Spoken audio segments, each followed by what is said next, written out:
Bueno, somos acá muy otaku. Este es el público. Vamos a comenzar entonces. Vamos aquí a mostrar. Hola, hola. Aquí estamos nuevamente. ¿Cómo estás, Miguel? Otaku Kawaii. No soy otaku. Hola Nati, ¿cómo estáis? Bien. No soy otaku y eres tan kawaii. Ni tú te la crees. Bueno, ya estamos aquí nuevamente en otra clase más. El día de hoy vamos a continuar con las biomoléculas, como va a decir el título del video, pero en este caso con las proteínas y los ácidos nucleicos. Pero primero les queríamos dar un contexto, y el contexto tiene que ver que nosotros somos seres que estamos formados por piezas, como piezas de Lego, y, y aquí llegó el gato, ya esto es infalible. Miguel, ¿puedes continuar mientras tanto el tema de las piezas de Lego para ir viendo lo que sería esto de un zoom hacia los tamaños de las moléculas? Por supuesto, nosotros como seres vivos estamos formados por 4 tipos de biomoléculas principales, que serían los lípidos, los ácidos nucleicos, las proteínas y los azúcares. En este caso particular nosotros vamos a hablar de las proteínas y los ácidos nucleicos. Y para eso vamos a ver primero una lupa digital que, que nos Ujú, sirva para ver y dimensionar el tamaño de estas moléculas. así es. La vamos a presentar en este instante, esta lupa, que ahí arriba tienen la dirección que ustedes pueden visitar posteriormente y la voy a dejar también acá en la descripción del video. La Universidad de Utah, la verdad, tiene material muy bacán. Bueno, y como podemos ir viendo, esta lupa digital nos muestra cuáles son como los tamaños de referencia de todas estas moléculas. El otro día hicimos la clase, ¿cierto?, de lípidos y carbohidratos, el día de hoy proteínas y ácidos nucleicos, pero en ocasiones perdemos la percepción de los tamaños. Bueno, entonces les voy a mostrar. Acá tenemos un grano de café, un grano de arroz y una semilla de esas famosas de que se le está el sushi. Bien, y el tamaño de letra del Times New Roman. Si seguimos avanzando hacia tamaños más pequeños, ¿ven? Un granito de sal, ahí tenemos un protozoo que es una ameba, ¿ya? Aquí tenemos un paramesio, ¿ya? Y acá tenemos un ovocito y un Así. espermatozoide, una célula de la piel, un fotorreceptor. Cuidado con los tamaños. Fíjate que la ameba mide medio milímetro. Bueno, Esos aquí son está, 500, 500 sí, micrones, medio 500 milímetro, micros. sí,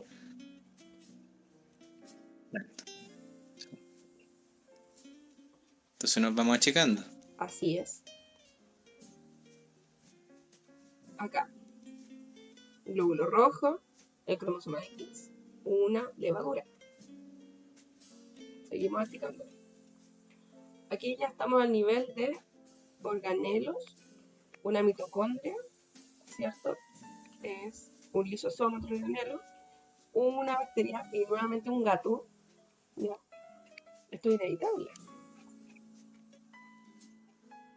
Acá tenemos virus, ahora que están de moda. Aquí, el virus del sarampión, el de la influenza, el del VIH, una vesícula cubierta, ¿cierto? De transporte. Un fago, que es un virus de bacteria. Ahí tenemos una de las hepatitis, ¿ya? Ahí tenemos un rinovirus. ¿A ti te gustan harto los virus, Miguel? Así es. Ya, y acá están Son muy chiquititos. los de nuestro interés el día de hoy. Acá tenemos un ribosoma, ¿ok? Que es una estructura supramolecular, que es una mezcla de ARN ribosomal con proteínas. Y acá tenemos un anticuerpo, que es una proteína, un ARN de transferencia, que es un tipo de ácido nucleico, ¿cierto? Sale el gato. Y la hemoglobina, una proteína.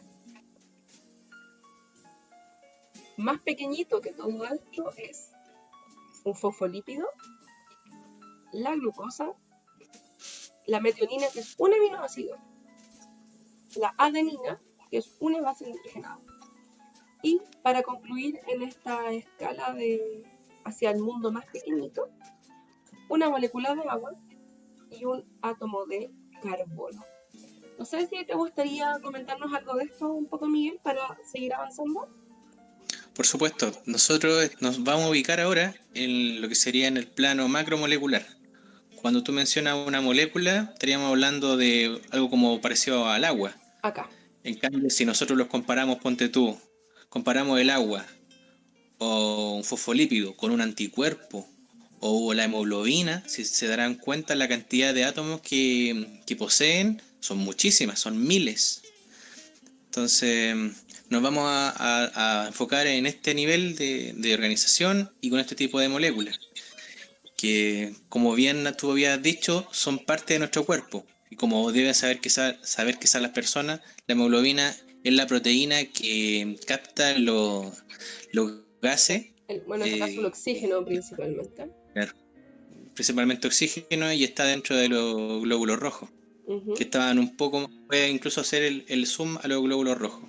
Bueno, ahí está la hemoglobina y si ahora vamos a ir hacia lo macro, nos estamos devolviendo Sí, hacia lo grande. sí, para que la gente se haga una idea de que varias de esas moléculas, ahí está, el glóbulo rojo. Muchas de La esas hemoglobina moléculas, o sea, está, ustedes se pero darán cuenta que, es como ese punto, exacto, imagino, así. Ese píxel, sí, sí, para hacerse una idea. los glóbulos rojos, sí, están llenos los glóbulos rojos de esa molécula. Y eso le da la característica de captar gases. Bueno, Y sigamos. transportar a esta proteína. Bueno, así que ya saben, si ustedes desean profundizar en este viaje, en esta lupa digital hacia lo más pequeño, pueden revisarlo aquí en esta página de la Universidad de Utah, que les voy a dejar el link en la descripción del video. Bueno, entonces, como les comentaba, ¿ya? Acá lo que tenemos es que nosotros somos seres vivos que estamos formados por células y estas células están formadas por estos bloques de construcción. De ahí que viene la analogía de que todos acá armaron Legos y ustedes construían figuras con Legos y los Legos eran las unidades básicas. En este caso, nosotros estamos formados por macromoléculas y estas macromoléculas por moléculas y nos construyen, en grandes palabras. Bien, pero para nosotros esto suena casi como obvio, ¿cierto? Pero resulta que no es tan obvio porque para describir este conocimiento pasaron bastantes años, esa es la verdad. Y bueno, nos estamos encontrando en este caso con que asumimos una verdad hoy, 2020, pero hace 100 años atrás esto no era obvio. Bueno, y esa es parte de la gracia de la clase de hoy. Para hacer un pequeño recuerdito de la clase pasada, nos encontramos acá con algunos ejemplos de estas unidades que nos construyen y que van a construir después. En este caso tenemos a los monosacáridos, ¿cierto? Que lo que hacen es construir a los polisacáridos, como el almidón, la celulosa, el glucógeno, y a una de las que vamos a ver hoy, que son las proteínas que están construidas por aminoácidos. Bien, ¿cómo estamos hasta el momento? Estamos muy bien. Impecable. Bien, vamos entonces. Clase de hoy, biomoléculas orgánicas, proteínas y ácidos nucleicos. Recuerden que les habla es Natalia Segovia y quien ven y a quien escuchan también es a Miguel González, profesores de biología. Bueno, quisimos comenzar esta clase preguntándonos, cuando tú googleas el concepto de proteína y voy a imágenes, ¿qué veo? De hecho, cuando empecé esta clase, yo dije proteínas, que googleo, y mi hermano me dio el nombre de una marca de productos lácteos que tienen un porcentaje mayor de proteínas, ¿ya? Hasta que no lo auspicien no la voy a mencionar. Ok, y que muchas personas deportistas las consumen, o con dietas en donde tienden a consumir más proteínas. Bueno, entonces hice este ejercicio y el resultado parte del resultado es este, en donde vemos que la palabra proteína incluye un sinfín de otras de muestras de carne, moléculas, niveles, alimentos, etc. incluso aparece esto de que está muy, no sé si en moda, pero en este momento, que es el tema de vegetariano, vegano, qué alimentos tienen tanta proteína como la carne, cuánta proteína tiene que comer mi hijo, ya, suplementos proteicos para gente que entrena, ¿ok?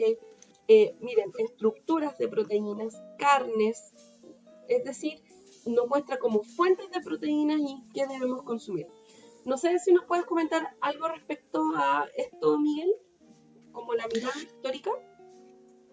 Una mirada histórica de que las proteínas en un comienzo fueron consideradas como una molécula que provenía de las plantas y que la transfería a los animales a través de la dieta y que recibían una poca modificación.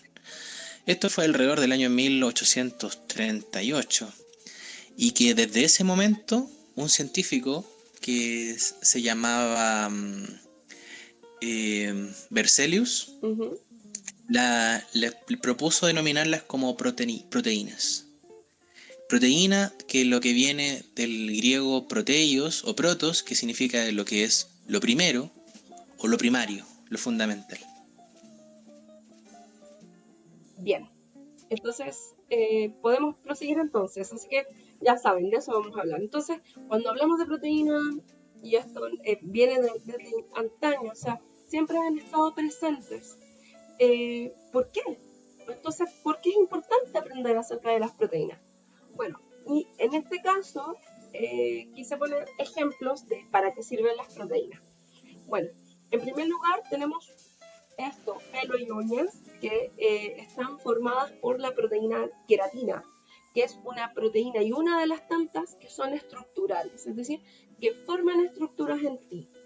Por otra parte, también hay proteínas que actúan para defendernos, como es el caso acá de lo que son los anticuerpos. Evidentemente, ya te habrás dado cuenta que los anticuerpos son mucho más pequeños que un envase que los contiene, pero por un tema gráfico, obviamente, se representa de esa forma. Por otra parte, tenemos hormonas, ¿cierto? Como es el caso de la hormona insulina, ¿ya? Que nos permite o tiene la función de regular, ¿ya? Y finalmente también tenemos aquí a los glóbulos rojos, ¿cierto? Que presentan a la proteína hemoglobina, cuya función es el transporte principalmente de oxígeno, porque la hemoglobina se puede unir al CO2 y al CO, al monóxido de carbono. Esto tiene más afinidad, pero transporta oxígeno principalmente. Miguel, no sé si nos quieres aportar algo más con respecto a esta temática. Desde un punto de vista histórico, La hemoglobina, ¿te acuerdas la obsesión de la hemoglobina de algunas personas? claro, mira, todas las proteínas que tú mencionaste y aparecen en esta diapositiva fueron muy, pero muy investigadas por los científicos en su tiempo.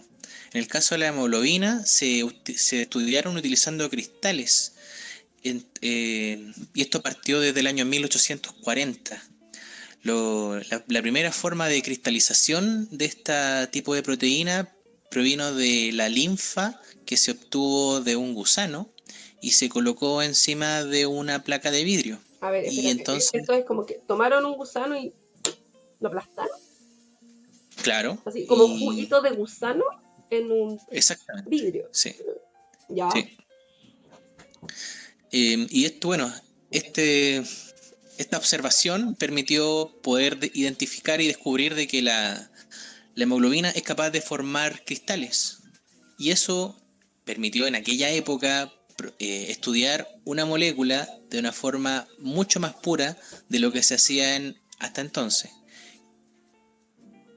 Esa cristalización se podía investigar desde múltiples aspectos físicos, químicos, fisiológicos. Bueno, lo mismo pasa con la queratina, que lo vamos a ver después, que tienen sí, directa relación con la estructura secundaria de los átomos, de las de las proteínas, mejor proteínas, dicho. sí, de las proteínas. Claro, claro, y finalmente también vamos a hablar acerca de la insulina, que tiene también importancia en la configuración de la organización de la proteína. Sí, de hecho, con la insulina hubo premio Nobel incluso. Bien, continuamos. Otras funciones de las proteínas. Permiten el movimiento. Hay proteínas que se mueven solas, son hermosas. En este caso, la actina y la miosina, que son parte de la musculatura. También tenemos proteínas que son enzimáticas, es decir, que nos ayudan a realizar reacciones químicas. Yo les puse aquí a la rubisco, que es la enzima más importante y más abundante del planeta Tierra, porque es la que está encargada de tomar el CO2 y fijarlo en una molécula orgánica para después poder generar, en resumen, glucosa, en resumen. Y también las proteínas son receptores celulares, o sea, por ejemplo, cuando tenemos al nivel de la sinapsis en nuestro cerebro, los neurotransmisores son captados por receptores. Bueno, estos receptores son proteínas. ¿Algo que quieras agregar en esta diapo, sino para proseguir? Sigamos. Ya. Pero antes que lo olvide, a veces los cereales, sobre todo, dicen rico en proteínas y minerales, tanta energía, toma tu energía. Les soy sincera, las proteínas energéticamente, no. Para eso tenemos carbohidratos y para eso tenemos lípidos. Pero las proteínas no tienen una función energética como prioridad. Tienen otras funciones como las que ya mencioné acá. ¿Ok? Muchas personas piensan que con las proteínas tú tienes energía. ¿Tú puedes obtener energía a partir de las proteínas? Sí, pero no es la prioridad de función de estas moléculas. Es como ya en caso extremo, en caso de que ya no tengas nada más de dónde sacar energía, o sea, te comiste todos tus carbohidratos, por así decir, te comiste metabólicamente hablando todos tus lípidos y ya no tienes de dónde sacar, tu cuerpo empieza a sacar de las proteínas, pero ya, cuando ya no hay más de dónde sacar, ¿ok? Entonces, mucho cuidado porque es un error frecuente de las personas pensar que las proteínas son fuente de energía. No, no es así. Las proteínas se pueden utilizar para, pero no es la prioridad. Las fuentes de energía prioritarias son carbohidratos, sí o sí, y los lípidos. Si no piensa, si fueses un nadador profesional como Chris Colbert o Michael Phelps, antes de una carrera de nado, ¿ya? Evidentemente, ¿qué se comerían? ¿Se comen un trozo de carne? ¿O se comen fideos? Comen fideos. ¿Por qué? Porque los fideos son carbohidratos de que vas a poder consumir inmediatamente. ¿Ya? Piénsenlo de esa manera. Bien, era importante dar ese paréntesis. Bueno, ¿cuáles son entonces las características generales de las proteínas? Bueno, en primer lugar son macromoléculas, ¿ya? Están formadas por carbono, hidrógeno, oxígeno, nitrógeno y azufre, ¿ya? Su monómero, es decir, su unidad básica de construcción es el aminoácido y estos aminoácidos se unen a través de enlaces peptídicos.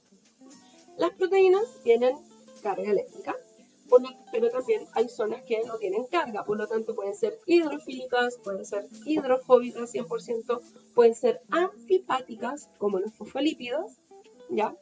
Que tienen una zona hidrofílica y una zona hidrofóbica, y también pueden ser solubles como insolubles en agua, es decir, tenemos que las proteínas son extremadamente variables.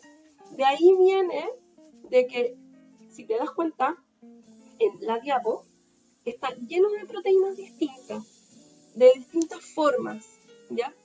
Todas estas proteínas tienen distintas formas y por ende distintas funciones. ¿Por qué? Porque en las proteínas la estructura determina su función. Miguel, ¿por qué no nos cuenta un poco del desarrollo histórico que hay detrás de estos conceptos que uno dice, oye, pero es obvio, si las proteínas son macromoléculas, obvio. ¿Cuál es el desarrollo histórico que hubo acá? Mira, básicamente voy a intentar resumir un par de siglos. Desde el periodo del Imperio Romano se tenía cierta noción de que los seres vivos estaban formados de una sustancia animal, al cual simplemente pensaban eso. ¿Sí? El tema está en que a esta sustancia animal se le colocó el nombre de albúmina, debido al origen que se parecía a la sustancia del huevo blanco, de albúmina, que es albus, huevo, albus es blanco y ovus es huevo blanco. Entonces ocurrió de que aproximadamente al comienzo del siglo XIX, 1800 y tanto, se empezaron a estudiar todas las moléculas que se tenían a disponibilidad. Y entre ellas, un científico de apellido Mulder se empezó a estudiar químicamente la composición de estas famosas albúminas. Se dio cuenta, y comunicándose con un experto de la época que se llamaba Berzelius, a través de una comunicación por carta, le indicó de que las 5 albúminas conocidas a la fecha tenían una composición química muy semejante. Él atribuyó, pensando de una manera, de la primera impresión que le llegó, era de que estas sustancias eran producidas en las plantas y luego pasaban a través de la dieta a los seres vivos, con muy pocas modificaciones.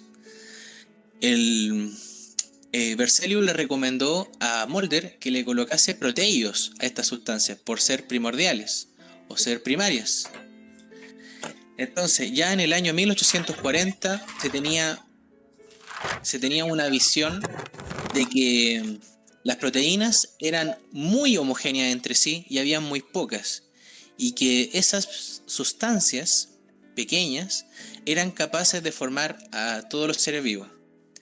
Esta idea fue avanzando y fue, por supuesto, criticada por la comunidad científica con el paso del tiempo, a medida que se obtenía evidencia, y también se fue enriqueciendo y cambiando con el descubrimiento de los componentes de las proteínas, que en aquel entonces no se sabía, que eran los aminoácidos. Entonces, cosa de que al finalizar el siglo XIX y comienzo del siglo XX, la comunidad científica, a través del trabajo organizado de muchos investigadores, llegaron a la idea de que las proteínas estaban compuestas de aminoácidos. Y estos aminoácidos se unían entre sí a través de enlaces, que lo denominamos nosotros enlaces peptídicos. Y bueno, esta idea fue siguiendo, enriqueciéndose con las investigaciones para llegar a que aproximadamente el año 1930, tenemos la concepción de que las proteínas son macromoléculas, o sea, existen como tal, y que están formadas por aminoácidos y tienen una carga eléctrica. Esa concepción, que está anotada en la diapositiva, es aproximadamente del año 1930. Y ya al concebir esa idea de que estas proteínas tenían carga eléctrica, sirvió para poder estudiarla con mayor detalle aún, sin necesidad de tener que utilizar métodos de la química orgánica. Claro, de hecho, gracias a esa concepción surgió la idea de la electroforesis, que también llevó premio Nobel. Y Exactamente. claro, y básicamente es eso, o sea, le estamos presentando un contenido que fue descubierto, ¿no? De verdad que esto no es nada obvio. Y esto fue hace 90 años atrás, así de sencillo. Vamos con los aminoácidos, ¿te parece? Ok. Bueno, entonces, ¿cuál es la unidad básica de las proteínas? Bueno, las proteínas están formadas por aminoácidos. Ya, los aminoácidos son moléculas que se denominan anfóteras. ¿Qué significa eso? Que pueden comportarse como ácidos o como bases, ¿ya? Y esto se debe a la presencia de estos grupos funcionales, los que saben de química orgánica me entenderán, que son el grupo amino y el grupo carboxilo. Acá tenemos el grupo amino y el grupo carboxilo. Pero lo que pasa acá es que si te das cuenta, acá está el grupo amino con un protón de más con carga positiva y el grupo carboxilo con un hidrógeno menos y quedó con carga negativa. Lo que pasa es que los aminoácidos aparecen como iones dobles cuando están en pH cercanos al neutro, o pH 7, ¿ok?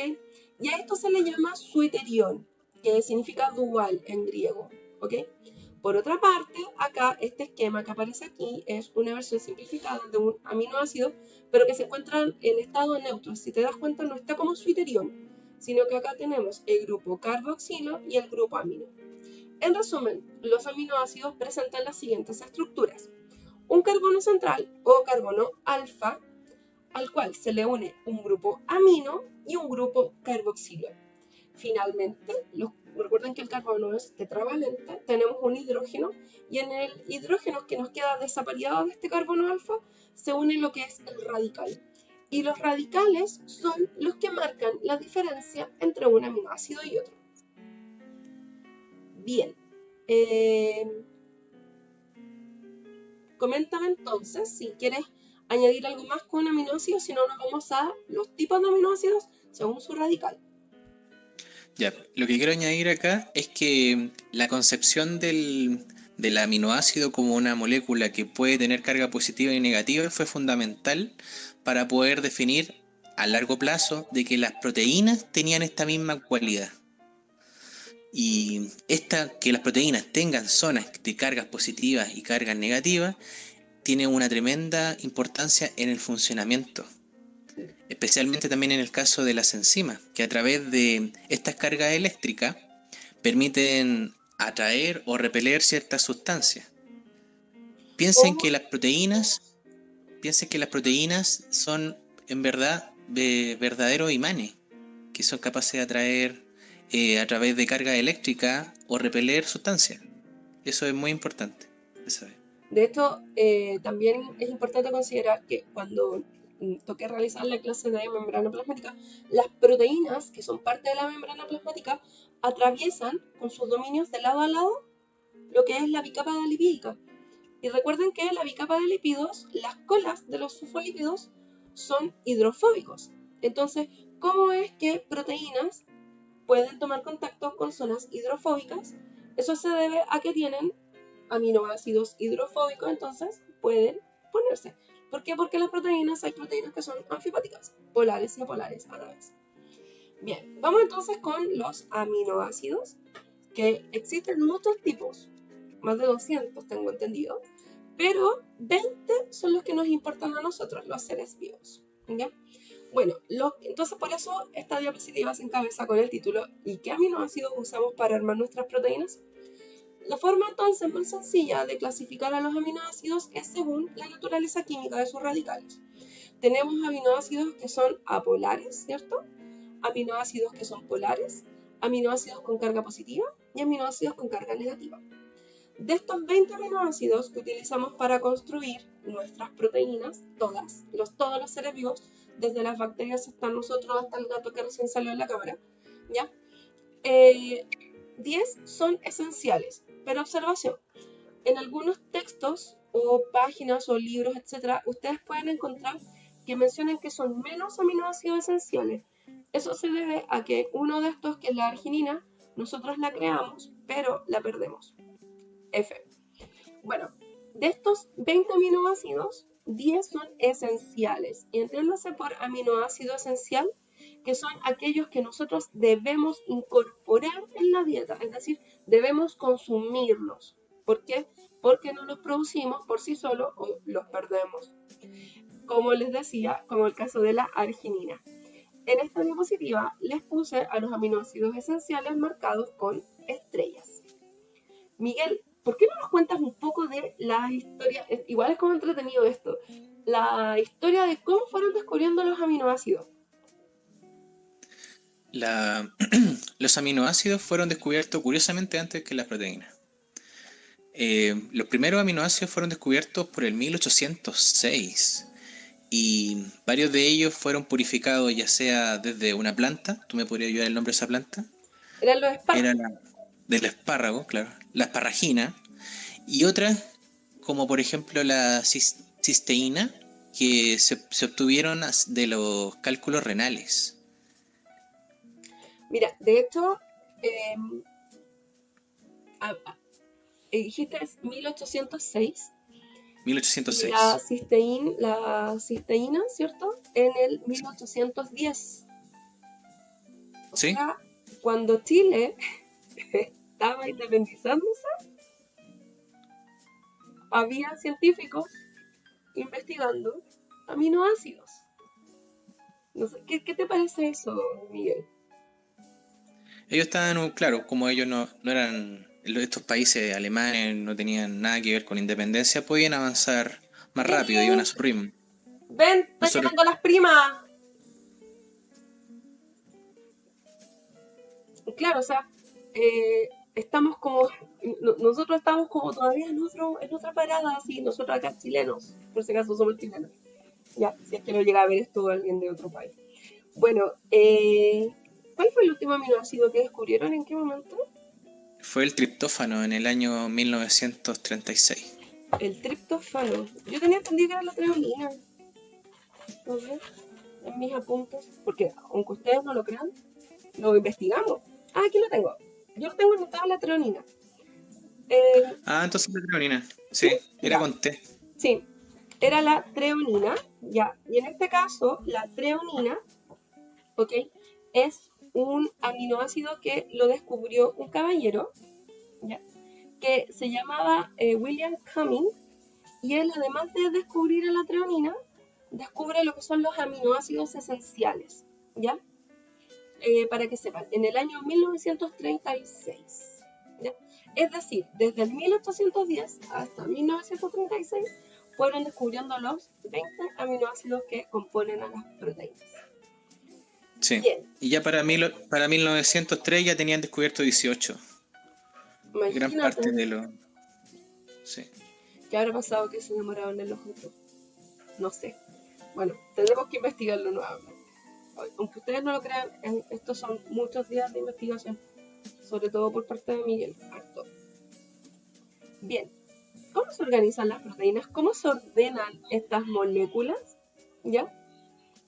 Bueno, en este caso tenemos lo que las proteínas se ordenan siguiendo una estructura así de como las muñequitas estas rusas, ¿sí? Que se van desarrollando una a las otras. Bueno, en este caso es un nivel sobre el otro, el otro, el otro. Primero nos encontramos con el primer nivel, que se llama estructura primaria, que es una cadena de aminoácidos. Luego una estructura secundaria, que es un plegamiento de la cadena de aminoácidos. Luego tenemos una estructura terciaria, que son unión de estructuras secundarias, para finalmente tener una estructura cuaternaria. Miguel, cuéntanos, ¿cómo es que desde la historia se llegó a desarrollar este tema de los niveles de organización de las proteínas? Te escucho. Mira, como podría ser fácilmente deducible, es mucho más fácil estudiar algo más grande que algo muy pequeño. Entonces, históricamente hablando, se descubrieron primero los aspectos macro de las proteínas, y lo último, que era lo más difícil de acceder, era a la estructura primaria. Entonces, históricamente hablando, nosotros tenemos de que la concepción de una estructura primaria solamente en teoría vino a ser propuesta en 1902. En cambio, el descubrimiento y la corroboración, por ejemplo, de la estructura secundaria fue llevado a cabo empíricamente hablando, la estructura secundaria, que sería una hélice Una alfa alfa y lámina beta, sí, fue alrededor del 1930, empíricamente, po. empíricamente, Sí, pues porque ya las exacto, habían visto. Habíamos, exacto, habíamos conversado mientras preparábamos la clase el tema de que a través de la cristalografía ya habían comenzado a ver esto por... No tengo anotado. Oh, no lo encuentro. Pero bueno, el tema es que ya se habían comenzado a buscar el tema, cómo se ven a través de rayos X, ¿cierto? así es, Ya. sí. Continuamos entonces y vamos con los niveles. Bueno, el primer nivel entonces corresponde ser a la estructura primaria de las proteínas, como ya les había comentado, y esta estructura corresponde a ser una cadena de aminoácidos, es decir, que estos aminoácidos comienzan a unirse unos con otros a través de lo que se denominan enlaces peptídicos. ¿Cómo se forman los enlaces peptídicos? Pues bien, entre un aminoácido, por favor, presten mucha atención acá. Este es el aminoácido 1 y el aminoácido 2. El aminoácido 1 va a dejar su extremo carboxilo terminal, un grupo OH o hidroxilo. Y el aminoácido siguiente comienza con un extremo amino. Entonces, el extremo carboxilo terminal con el amino inicial se unen liberando nuevamente una molécula de agua. Al liberar esta molécula de agua, entonces, que es una reacción química llamada condensación o síntesis por deshidratación, se genera lo que corresponde ser a un enlace peptídico. Entonces, por favor, no lo olviden, los enlaces peptídicos se van a realizar siempre entre el extremo carboxilo terminal con el amino inicial del siguiente aminoácido. Es decir, todas las proteínas van a comenzar con un extremo amino inicial y van a terminar al final, el último aminoácido, con un carboxilo terminal. ¿Bien? Miguel, ¿qué dice la historia acerca del enlace peptídico? El enlace peptídico fue algo que era insospechado en su época, incluso por el año 1902-1903. Fue propuesto por dos investigadores de forma independiente, se llamaban Emil Fischer y Franz Hofmeister. Y Me acuerdo que habías comentado que era algo así como la Comic Con de los científicos de la época, que se juntaban todos, era como muy, muy entretenido para ellos y para mí también. exactamente. Y ellos propusieron de forma independiente de que existía un mecanismo universal de formación de proteínas y era a través de la unión de los aminoácidos a través de un enlace que denominaron ellos enlace peptídico, que tenía como consecuencia la liberación de una molécula de agua por cada enlace. El tema está en que Fischer llegó a esta respuesta mediante una ruta experimental, mientras que Hofmeier lo hizo de una manera lógica o deductiva, gastando por supuesto mucho menos recursos y mucho menos tiempo que Fischer. Bueno, Fischer igual era un tipo que tenía recursos, tú me comentabas también que tenía como un instituto de investigación propio, o sea, era muy, muy, muy genial, porque tenía las lucas y tenía como mucha gente trabajando en lo mismo, pero a la vez la historia de Fischer es muy triste. A mí me dio pena cuando me comentó Miguel y después igual busqué un poquito más y fue como muy sad. Lloremos. Bueno, Fischer igual era un bacán, era un bacán. Él también se llevó un premio Nobel, ¿cierto? El año 1905, Exactamente. si no mal recuerdo. Fischer fue toda una figura histórica en su tiempo. Él era, según sus propios colegas, el futuro líder de las ciencias químicas.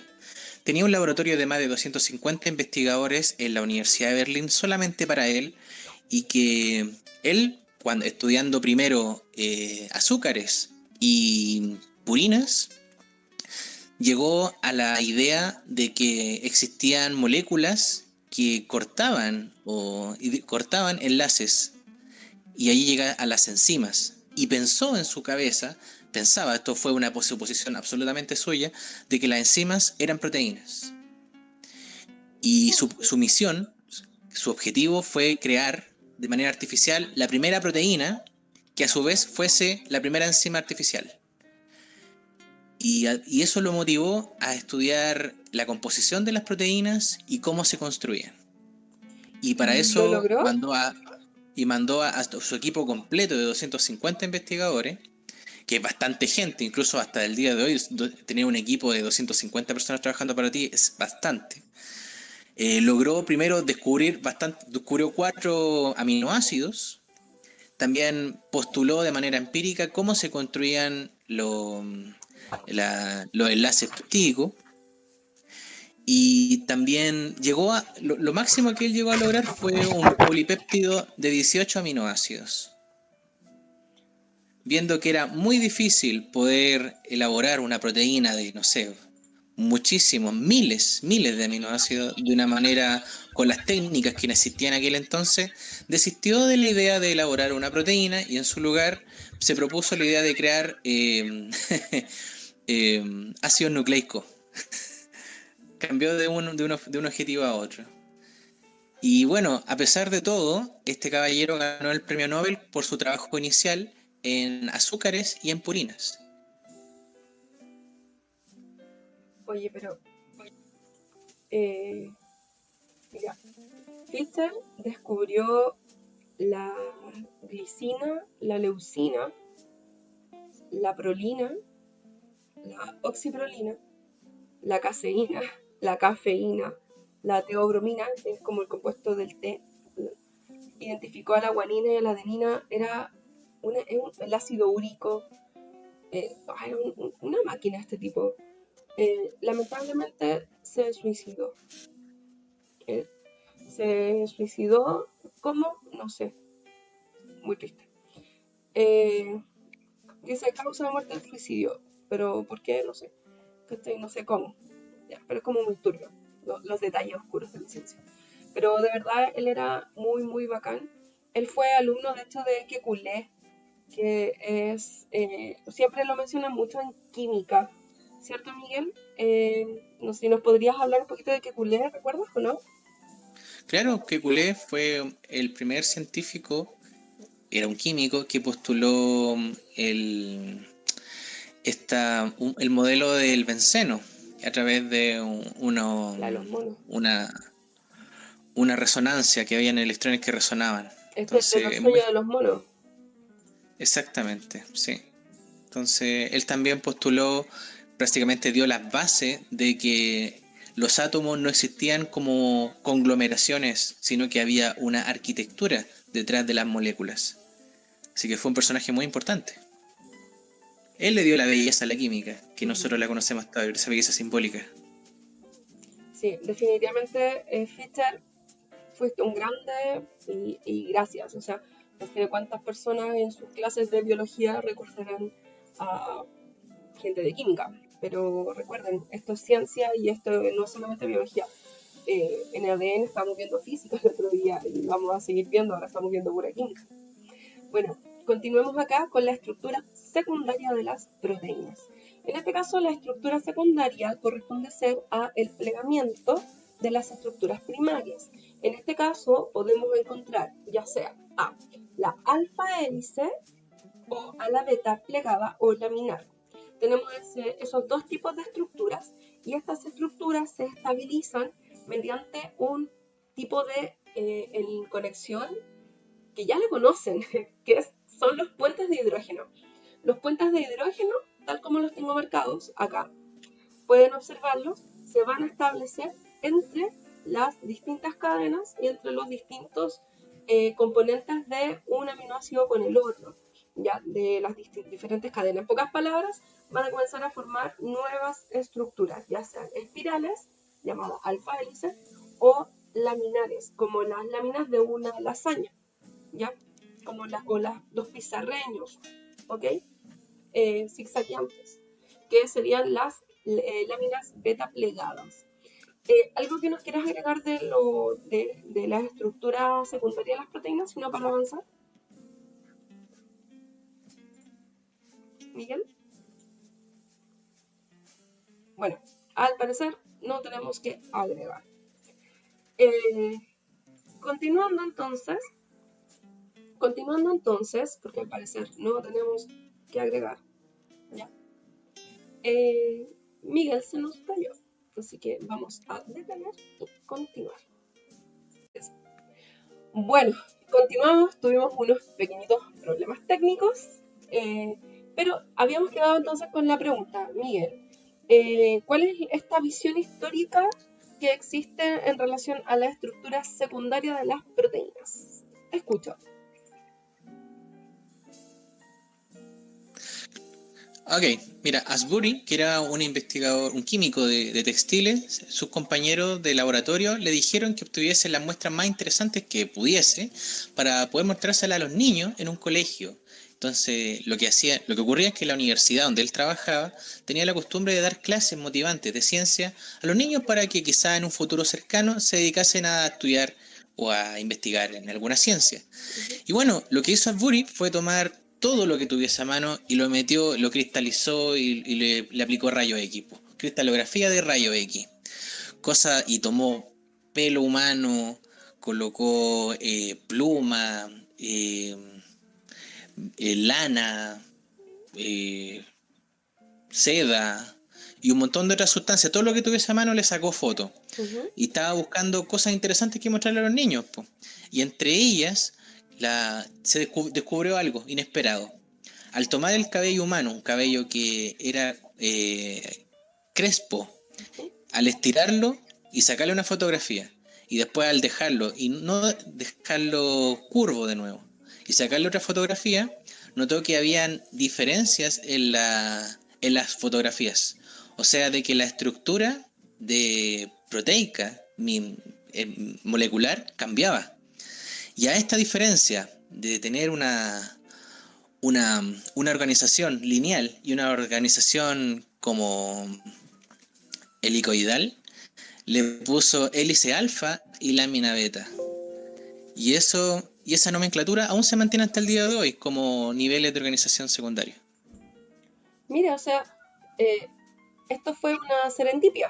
Fue así, huevazo en buen chileno, de que haya descubierto por un pelo crespo, porque si hubiese usado un pelo liso, no hubiese visto, pero no, de un pelo crespo.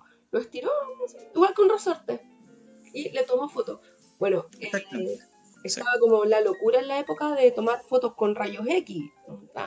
Habían salido los rayos X y era como la moda. O sea, hoy ahora podemos ver a través de lo sólido, rayos X, todo foto con rayos X. Y de ahí viene la cristalografía, que también lo hizo después la señorita Rosalind Franklin. Bien, Así es. ¿algo más que añadir, Miguel? ¿O seguimos con la siguiente estructura? Sigamos. Bueno, el hilo de las arañas, la seda de las arañas, al igual que la seda del gusano de seda, está formada principalmente por láminas beta.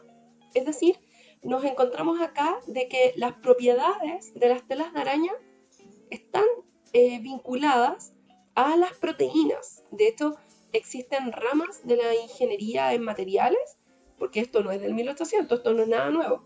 Existen ramas de la ingeniería en materiales que están tratando de imitar sustancias o estructuras de la naturaleza para poder eh, tener esas propiedades en artículos que sean de uso humano, como por ejemplo, no sé, generar compresas o gasas, ponte tú, para las cirugías o chalecos antibalas, etcétera. O sea, el poder de la resistencia a las telas de araña es gigantesco. Por otra parte, también ya podemos ver que ya tenemos proteínas con estructura secundaria y basta y sobra. También podemos ver que existe acá unas proteínas que son hechas de alfa hélice, que son las proteínas del cabello, que son la queratina. En pocas palabras, un pelo, no es nada más ni nada menos que un turro, un ramillete de proteínas, que en este caso son queratinas, ¿ya? El pelo es extremadamente resistente, extremadamente fuerte. Y esto es pura proteína, que son estructuras alfa hélice.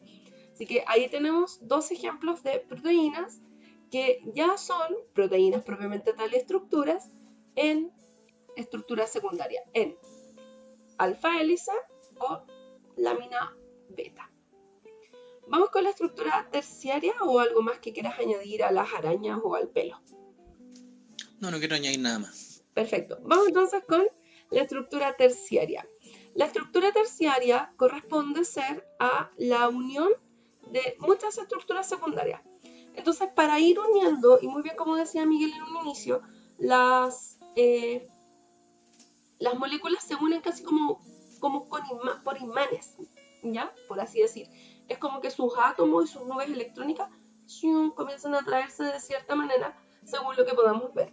Es por eso que las estructuras terciarias se pueden estabilizar mediante distintas fuerzas, tales como los puentes de hidrógeno, como algunas interacciones hidrofóbicas, como los puentes disulfuro y los enlaces iónicos. Y ahí es donde encontramos que a partir de la estabilización de estas estructuras tenemos a proteínas que son de tipo fibrila, como el colágeno, ¿cierto? O proteínas de tipo globular, como la mioglobina, que es la hemoglobina presente a nivel muscular. Bien, ¿algo que quieras añadir de la estructura terciaria o pasamos a los puentes disulfuro? A los puentes de sulfuro. Démosle entonces. Aquí tenemos qué es lo que hay detrás de la forma del cabello.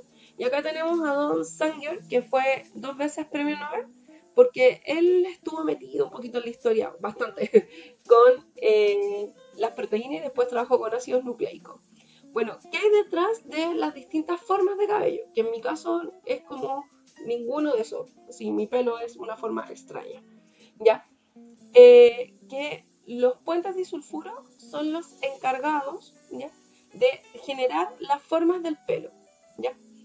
En este caso, las personas que tienen el pelo liso, natural, ¿ya?, tienen poquitos puentes disulfuro. Entonces, estas hélices se mantienen estiradas, por así decirlo. En cambio, a mayor cantidad de puentes disulfuro, más crespo es el cabello. Y eso tiene que ver con las proteínas que van a estructurar a este cabello y obviamente van a hacer que este se enrolle. Es por eso que cuando las mujeres se hacen alisado de cabello y se lo alisan, por ejemplo, con la plancha, lo que están haciendo es desestabilizar estos puentes para desarmar estas hebras, o estas curvas, mejor dicho, que se forman en el cabello y que le dan la forma curvilínea. Lo mismo pasa con los alisados químicos, tipo alisado de queratina que le llaman, ¿no?, el Brasil cacao, qué sé yo. Todos esos tipos de alisados químicos, eso es lo que hacen, desestabilizar la estructura de las proteínas, la estructura secundaria de las proteínas y la estructura terciaria incluso, y dejar el pelo liso. Pero esto, a medida de que el químico se va removiendo, las proteínas vuelven a su estado natural. Bueno, ese fue el lado capilar. Ahora vamos al lado histórico de los puentes disulfuro. Te escucho. Ya, pues. El caballero que aparece allí, Frederick Sanger, trabajó en la lámina en secuenciar y descubrir cómo era la molécula de la insulina. Entonces, para el año 1951, él logra secuenciar la cadena beta de la insulina. Por si acaso, la insulina está compuesto de 2 cadenas y que están unidas por puentes de sulfuro. La primera que descifró fue la cadena beta, que tenía 22 aminoácidos. Perdón, 30.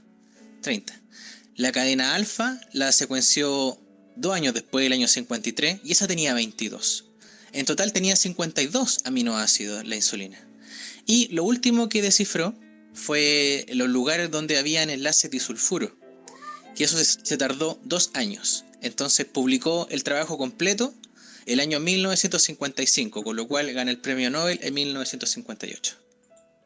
Mira, de hecho, él también ganó el premio Nobel en 1980 porque además de dedicarse, a ver, piensen que el trabajo de Sanger igual fue bacán. Y este caballero no murió hace mucho, murió en 2013. Él hizo un trabajo para describir la hemoglobina, perdón, la insulina, la proteína insulina, la fue recortando, literalmente, pedacito a pedacito. Es decir, fue realizando hidrólisis, e iba armando. Fue de verdad un trabajo de años y un trabajo de chino. Fueron casi como 2 años, ¿ya? Y luego de que se dio cuenta que podía secuenciar proteínas, dijo, ¿y por qué no secuenciar ácidos nucleicos? Entonces desarrolló también un método para conocer la secuencia de ADN en este caso, cuál es el orden de los nucleótidos. Y por ese método saca el premio Nobel por segunda vez en el año 1980. Entonces, claro, este caballero tenía como una obsesión con saber cuál era el orden de las estructuras, cuál es el orden que tienen las moléculas adentro de la proteína insulina, cuál es el orden que tienen las moléculas dentro de la hebra de ADN. ¿Viste? No sé si habrá tenido esto Sanger, quizás, no sabemos. Bueno, para ir concluyendo, la estructura cuaternaria de las proteínas. En este caso, la estructura cuaternaria no es nada más ni nada menos que la interacción de estructuras terciarias. Es decir, muchas estructuras terciarias, una terciaria con otra terciaria, se juntan y forman estructuras cuaternarias. ¿Ya? ¿Algo que añadir o nos vamos a la última parte de proteínas ya? El ejemplo clásico de una estructura cuaternaria, podríamos hablar de la molécula de hemoglobina, que es una Hemoglobina. claro, una molécula, una macromolécula que tiene estructura cuaternaria. Y bueno, es el ejemplo clásico. Sí. De hecho, son 4 cuerpos, si no mal recuerdo. Bueno, es como acá dentro de esa. Acá en el esquema, Exactamente. esa es la típica representación del modelo de la hemoglobina. Bien, ya estamos con esta primera parte y ahora tenemos que pensar, el gato está jugando con unas cositas que sacó del escritorio, por eso sonó feo. Ahora vamos a hablar de cuáles son los factores que afectan la estructura de una proteína. Recién les comenté el tema de los alisados del cabello, ¿ya? En los cuales se utiliza calor o sustancias químicas. Bueno, en este caso se puede generar la pérdida de la estructura de las proteínas y esta puede ser reversible o irreversible dependiendo, ¿ya? En este caso, a este proceso en donde yo voy a desarmar una proteína se le denomina desnaturalización. Y la desnaturalización consiste, en pocas palabras, en ir desarmando la proteína desde su estructura cuaternaria en el caso hasta ser una estructura secundaria e incluso ya de forma irreversible estructura primaria. Ahora, es decir, cuando tú o una persona se plancha su cabello con una plancha de alisado, lo que está haciendo en pocas palabras es desnaturalizar con calor las proteínas que forman su cabello, que es la queratina. Ahora bien, cuando ya este alisado o el calor, la humedad, qué sé yo, afecta hasta la proteína vuelve a su forma, es decir, desde una desnaturalización yo puedo volver a una renaturalización, a que la proteína vuelva a retomar su forma original. Pero en ocasiones estas desnaturalizaciones son irreversibles, como es el caso del huevo que pongo acá. O sea, cuando tú cocinas un huevo, ya tú no puedes volver a hacer que el huevo vuelva a ser transparente en su clara. ¿Ya? ¿Por qué? Porque ya las proteínas se desnaturalizaron completamente. ¿Ya? Por lo tanto, ¿cuáles son factores que generan desnaturalización? La temperatura y el pH. ¿Algo más para concluir el tema de las proteínas, Miguel, que desde el punto de vista de la historia, no sé? Claro, con la temperatura y el pH eran procedimientos de rutina que utilizaban los químicos para denaturar proteínas, para poder estudiarlas también y descomponerlas. Era necesario. A través de estos procesos también utilizando diversas cantidades también de sales o de ácidos, llegaban y obtenían los aminoácidos, que era al final la unidad básica por la cual pudieron obtener toda la cantidad de información que se conoce a través desde las proteínas. Bueno, de hecho, muchos descubrimientos de las proteínas fueron así como a ensayo-error, cocinando proteínas, aplicándoles ácido, aplicándoles base, aplicándoles de todo lo que se les ocurrió. Por eso la electroforesis fue como tan alabada, porque era un procedimiento para poder trabajar con proteínas, pero no las maltrataba, sino que simplemente las movía según sus cargas eléctricas. Bien, eso es por proteínas. Vamos con los ácidos nucleicos, que es la segunda parte de la clase de hoy. Ácidos nucleicos. En el video que subimos hace un par de días atrás, hablamos de la historia de esta carrera por descifrar al ADN. Así que les voy a dejar el video ahí para que lo puedan posteriormente ver y compartir. Bueno, de los ácidos nucleicos, ¿qué es importante mencionar? Bueno, en primer lugar, vamos a ver las generalidades de los ácidos nucleicos. Y estas son biomoléculas también que están formadas por átomos de carbono, hidrógeno, oxígeno, nitrógeno y acá entra el fósforo, ¿ya? Sus unidades básicas son, sus monómeros, es decir, son los nucleótidos. Y son moléculas que son hidrofílicas y solubles en agua. Los nucleótidos, que fueron descubiertos por este científico ruso de apellido Leven, ¿ya? Están compuestos por 3 moléculas, es decir, el nucleótido, la unidad básica, está formada por 3 moléculas, así de simple.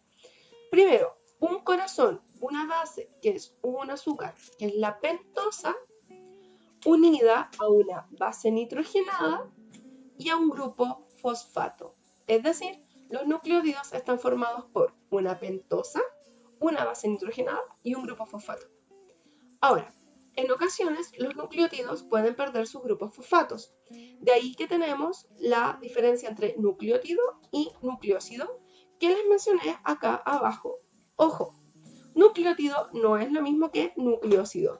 Nucleótido es la pentosa, la base y el grupo fosfato. Nucleósido es sin pentosa, ¿ya? Para que lo tengan en consideración. ¿Algo más que añadir, Miguel, o seguimos con ácidos nucleicos? Sí, nomás voy a intervenir muy poco en ADN. Hubo pelea de gatos. Bueno, ¿qué tenemos acá en esta diapositiva? Bueno, básicamente tenemos que, como les había dicho, los nucleótidos están formados por lo que es una pentosa unida a una base nitrogenada. En el caso de la base nitrogenada, esta base nitrogenada puede ser básicamente una purina o una pirimidina. Las purinas son aquellas bases nitrogenadas que están formadas por dos anillos, en cambio las pirimidinas están formadas por un anillo sencillo. Desde este punto de vista, las dos purinas que estudiamos son la adenina y la guanina. Y de las pirimidinas estudiamos la citosina, la timina y el uracilo. Aquí hay un punto importante. ¿Por qué? Porque la timina se encuentra unida a la adenina en el ADN y el uracilo se encuentra unido a la adenina pero en el ARN, ¿ya? Que es un detalle a considerar, nunca lo olviden. Por otra parte, aquí nos encontramos que la pentosa que pueden presentar los ácidos nucleicos puede ser de dos tipos. Puede ser ribosa o desoxirribosa. ¿Y en qué consiste esta diferencia? Bueno, como puedes observar bien acá, la ribosa es una pentosa, pues tiene 5 átomos de carbono. Y en su átomo número 2, que recuerda que se cuentan siguiendo el sentido de las agujas del reloj, es decir, átomo 1, átomo 2. En el átomo número 2, se encuentra un grupo OH, un grupo hidroxilo. En cambio, en la desoxirribosa, observa lo siguiente, en el átomo 1, en el átomo 2, solamente hay un hidrógeno. De ahí que viene su nombre de desoxi, que es como desoxigenada. ¿Ya? Esta es una diferencia fundamental que podemos encontrar en el ADN y en el ARN también. Entonces acá ya tenemos dos puntos de diferencia entre ADN y ARN. Primer punto de diferencia es que el ADN presenta a la timina, ¿ya? Y a la desoxirribosa. El otro punto de diferencia es que el ARN presenta uracilo y ribosa, ¿ya? Así que no lo olvides, que es muy importante. Para proseguir, ¿para qué sirven los nucleótidos? Bueno, los nucleótidos pueden tener funciones como nucleótidos libres.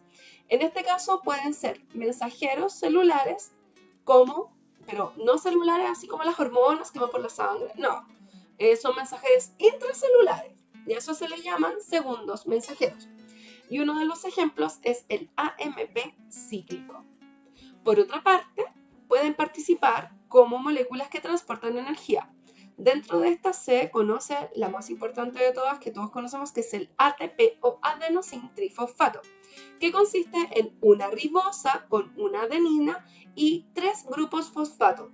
Estos enlaces que están en los grupos fosfatos son súper energéticos, por lo tanto, la ruptura de estos enlaces libera gran cantidad de energía. Importante considerar que el ATP no es la única molécula energética. También tenemos al GTP, al CTP, al TTP y al UTP, ¿ya? Para que sepan. Y finalmente tenemos nucleótidos libres que van a colaborar en su función con las enzimas. A estos colaboradores se les denomina coenzimas, a este tipo particular de colaboradores. Estas coenzimas lo que van a hacer es movilizar, transferir átomos o grupos de átomos entre una molécula y otra. Es el caso, por ejemplo, de NAD, ¿ya? O FAD, nicotinamina o flavinadenina difosfato, ¿ya? Es decir, son dos nucleótidos, son dinucleótidos. En el caso de la respiración celular, que es una de las clases que ya se viene, y el NADP, ¿ya? Que está presente en la fotosíntesis, el NADP. Bien, vamos a hablar de cómo se unen los nucleótidos. Bueno, los nucleótidos se unen a través de lo que se denominan enlaces fosfodiéster. Los enlaces fosfodiéster, por favor, presta mucha atención acá, que les va a servir para cuando les toque aprender replicación del ADN. Los enlaces fosfodiéster se generan entre el carbono 3, fíjate que tiene un grupo OH, y el grupo OH presente en el grupo fosfato. Sí, es como grupo, sí. Bien, entonces, ¿con qué nos encontramos? Que el grupo OH que está presente en el carbono 3 de la pentosa con el grupo OH presente en el fosfato, OH más OH, ¿te suena? Sí, van a formar agua. Hacen una condensación o síntesis por deshidratación, generando lo que es un enlace fosfodiéster. Fosfodiéster, ahí está. Por lo tanto, por favor, no lo olvides, todas las cadenas de polinucleótidos crecen siempre a través del extremo 3' OH. Siempre, siempre, siempre, siempre. Si yo quiero alargar una cadena de ARN, una cadena de ADN, cualquiera de las dos, siempre estas van a crecer por 3' OH. Es decir, por el grupo OH que está en el carbono 3. Bien, y recuerden, ¿qué son los ácidos nucleicos? Son cadenas de polinucleótidos. ¿Y qué es lo que caracteriza al ADN y al ARN respectivamente? Bueno, el ARN entonces es una molécula simple hebra, ¿ya? O monocatenaria también la puedes escuchar, ¿ok? Que está formada por nucleótidos que se denominan ribonucleótidos, los cuales presentan el grupo fosfato, a la pentosa ribosa y a las bases nitrogenadas adenina, guanina, citosina y uracilo, recuerda. Ahora, ¿cuáles son las principales tipos de ARN? Porque hay hartos, pero hay tres que son los más importantes. El ARN para colegio, el ARN mensajero, el ARN de transferencia y el ARN ribosomal, que después vamos a verlos actuar. Ahora, otro detalle importante, en el ARN, si te das cuenta, también se pueden formar estructuras en donde las bases nitrogenadas se aparean, pero sigue siendo la misma hebra, ¿ya? Es decir, es como que acá tengo un cable de teléfono. Si esta fuera mi hebra de ARN, ¿ya? Puede estar así, estiradita, o se pueden aparear, ¿ya? Y el apareamiento se va a dar por complementariedad de bases. Adenina se une con uracilo y citosina con guanina, ¿ya? Después vamos a hacer un repaso histórico del ADN con Miguel, mientras vemos la parte teórica. Bien, acá tenemos el ADN y acá nos vamos a quedar un ratito más.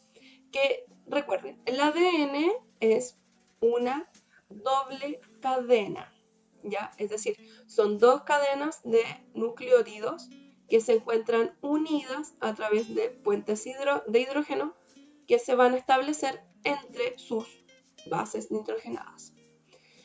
Ahora bien, los nucleótidos se denominan acá desoxirribonucleótidos y están formados por el grupo fosfato, la desoxirribosa y las bases adenina, timina, citosina y guanina. Recuerda, tal como se ve acá en la imagen, adenina con timina se unen mediante dos puentes de hidrógeno y citosina con guanina se unen mediante 3 puentes de hidrógeno. Miguel, ¿recuerdas que en un video anterior, que lo vamos a citar, ¿ya?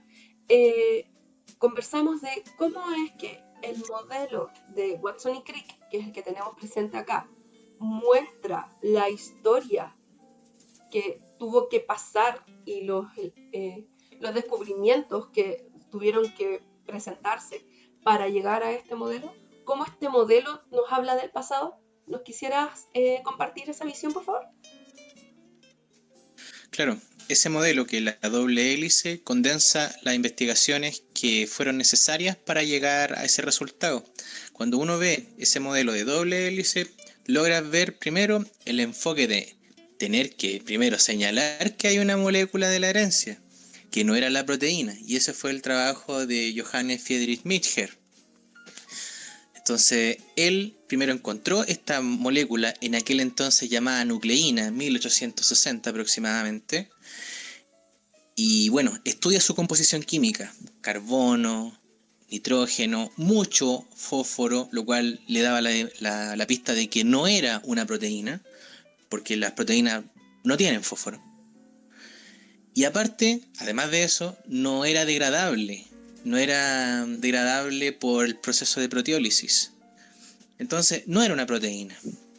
Luego, Feuille Levin recoge este trabajo 50 años después y descifra y da un orden a esos átomos o elementos que había enunciado en su origen Michener. Y establece una organización que eran los que tenía primero los componentes del ADN, porque eran tres, como los que tú mencionaste, el fosfato, el azúcar y la base. Acá en el modelo lo podemos ver que están organizados como nucleótidos. Eso es trabajo de Levin. Uh-huh. Y que el azúcar, por ejemplo, del ARN sea la ribosa y que la desoxirribosa sea el azúcar del ADN en este caso, también fue descubrimiento de Levin. También podemos ver en este mismo modelo los resultados del trabajo de la ley de Chargaff entre la complementariedad entre adenina y timina y de citosina y guanina.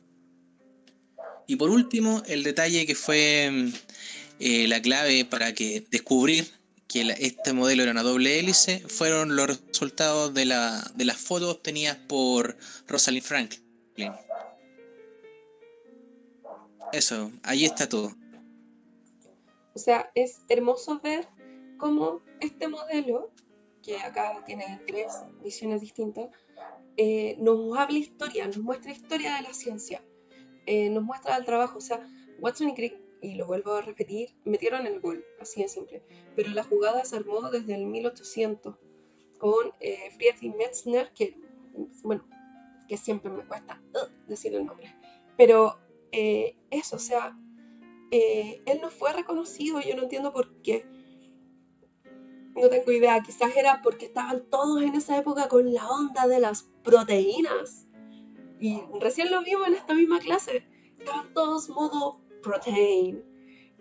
Y de hecho, Miesner estaba buscando proteínas, parece, po. ¿O me equivoco? No te equivocas. Sí, po. En aquella época, en 1860 aproximadamente, se estaba concibiendo la idea de que las células eran literalmente bolsitas o bolsas de proteínas o enzimas, y cada una de estas proteínas le daba una función en específico a estas células o a la vida en general. Entonces él estaba, como él era médico, le interesaba estudiar cómo sanar enfermedades. Entonces, por lo tanto, se enfocó en ver cómo funcionaban las células del sistema inmune. Y por eso tomó, bueno, eso está en el video pasado, pero por si no lo ven, se enfocó en células que venían, claro, en células que eran los neutrófilos, que son muy abundantes en el pus. Linfocitos, perdón, leucocitos. Exactamente, o sea, y lo otro es que era muy común en esa época el tema de las cartas. Y bueno, es como tierno este científico, este médico. Le escribía cartas con sus descubrimientos a sus papás, a sus padres. Oh, es muy tierno. Claro. Miester.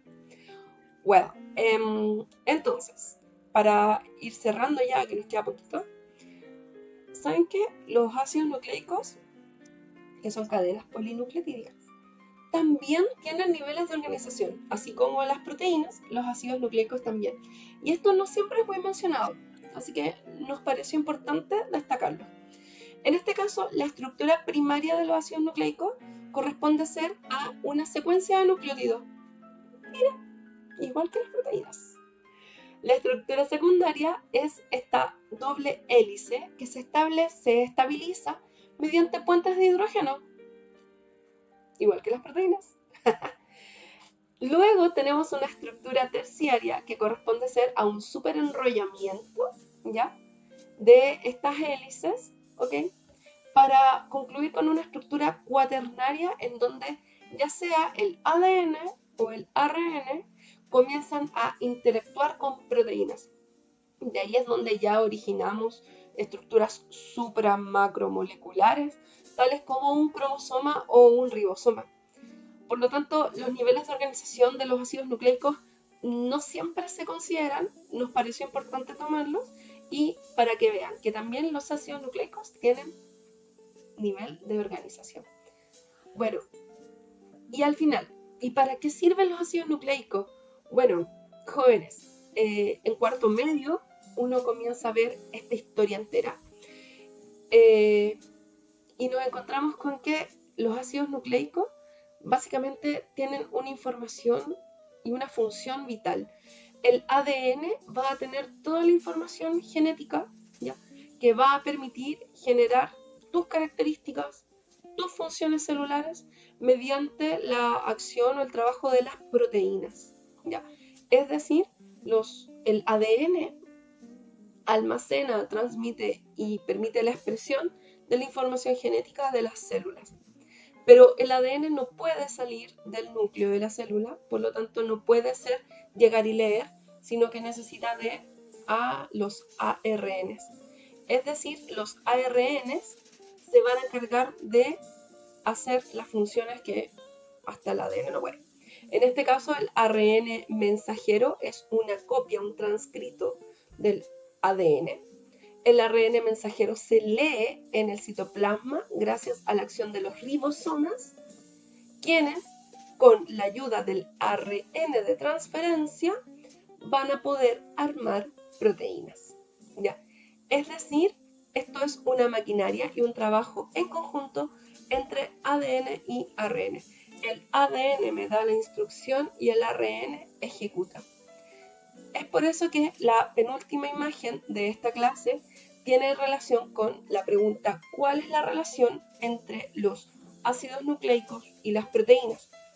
Y como podrás ver bien acá, el ADN es algo así como un libro de recetas, ¿ya?, en donde tengo muchas recetas para hacer distintos tipos de platos o postres o qué sé yo. Y el ARN mensajero es una de las recetas que yo copié de ese libro para después, gracias a los ribosomas, poder crear una proteína, que sería, como en este caso, un resultado, un quequito, un muffin, un cake, ¿ya? Entonces, en pocas palabras, el ADN va a controlar a través de las proteínas las funciones de las células. Pero sin el ARN yo no podría y no se podrían armar proteínas. Para finalizar entonces, les quisimos preparar un cuadro comparativo entre proteínas y ácidos nucleicos. Entonces recuerda, las proteínas están formadas por carbono, hidrógeno, oxígeno, nitrógeno y azufre. En cambio, los ácidos nucleicos por carbono, hidrógeno, oxígeno, nitrógeno y fósforo. La unidad básica de los ácidos nucleicos, el nucleótido, y de las proteínas, el aminoácido. El enlace que une a los monómeros, en el caso de las proteínas, recuerda bien, es el enlace peptídico. En cambio, en los ácidos nucleicos es el enlace fosfodiéster. Para concluir, ¿cuáles son las funciones de las proteínas? Muchas. Estructurales, como la queratina. Hormonales, como la insulina o la hormona de crecimiento. Receptoras, como puede ser, no sé, un receptor de alguna de insulina, de las células, ponte tú, ¿ya? Un receptor celular.